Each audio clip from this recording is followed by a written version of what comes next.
en voyant ça? Ça veut dire, alors vous le savez, je mange pas de viande, ça fait 2 ans et demi, mais je pense aux gens qui sont musulmans, je pense aux gens qui sont juifs, c'est qu'aujourd'hui, quand ils mangent un yaourt light, ils mangent du porc.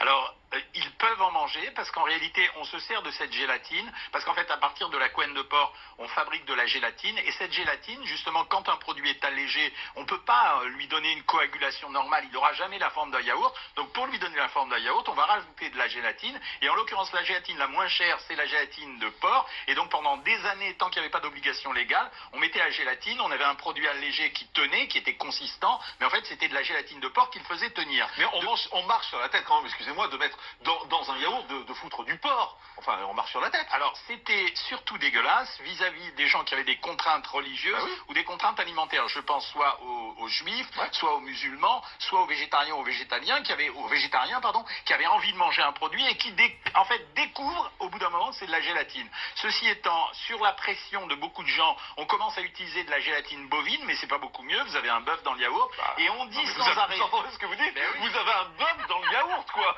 Excusez-moi.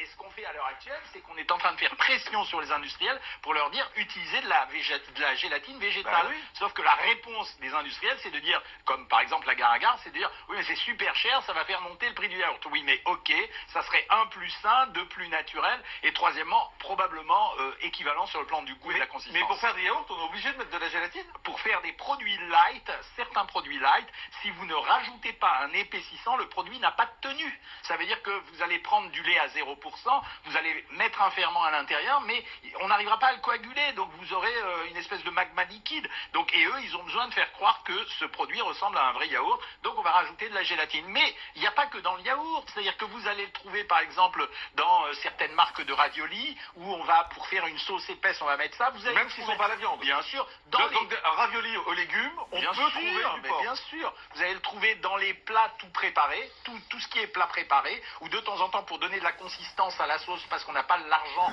pour mettre de la crème fraîche ou pour mettre des produits ou de l'huile ou du beurre, etc. On va rajouter de la gélatine. Donc vous l'avez dans plein de produits. C'est pour ça qu'aujourd'hui, quand vous êtes juif, musulman ou végétarien ou végétalien, vous êtes obligé de regarder sur l'étiquette parce que maintenant, c'est écrit en revanche. Maintenant on est obligé. Il n'y a pas juste écrit gélatine, il y a écrit gélatine de porc. On est obligé gélatine et de préciser l'origine si c'est du beurre, si c'est du porc ou du bœuf. D'accord, mais c'est ou un ou l'autre. De toute façon, quand c'est de la gélatine, à part la gélatine végétale, la Gare-à-Gare qui sera précisée, non, ça peut être que de l'animal. Donc en fait, je découvre aujourd'hui que depuis 2 ans et demi, je dis je mange pas de viande, mais dès que je mange un yaourt light, en fait, j'ai pas arrêté de manger du porc. Ouais, et vous donnez une information comme quoi vous êtes origine, puisque vous mangez des produits allégés en même temps. Eh ben oui, mais ça se voit que j'ai besoin d'un régime de toute façon. Il n'y a pas besoin de le dire.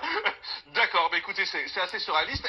Aujourd'hui, à part la Gare-à-Gare, là, c'est ça ce que vous appelez? La Gare-à-Gare, c'est le seul moyen de faire des produits on peut rajouter aussi des amidons transformés, c'est-à-dire l'amidon transformé, c'est le produit qu'on trouve notamment dans les pommes de terre. C'est des sucres qu'on va utiliser, qui vont se mélanger, qui vont épaissir la sauce, comme les ménagères qui utilisent, ou les gens qui font la cuisine à la maison, la maïzena ou la farine qui va servir à épaissir un produit. Et dernière question pour conclure, vous dites aux gens aujourd'hui arrêtez de manger du light en fait. Oui, clairement, arrêtez de manger du light, arrêtez de mettre des édulcorants dans vos produits. On a une nouvelle notion à l'heure actuelle, les édulcorants vous empêchent de manger certes du sucre, mais ils renforcent la tendance à manger du gras. Merci docteur Jean-Michel Cohen, nutritionniste, d'avoir été avec nous avoir appris qu'il y avait un bœuf dans nos yaourts ou du porc dans nos yaourts.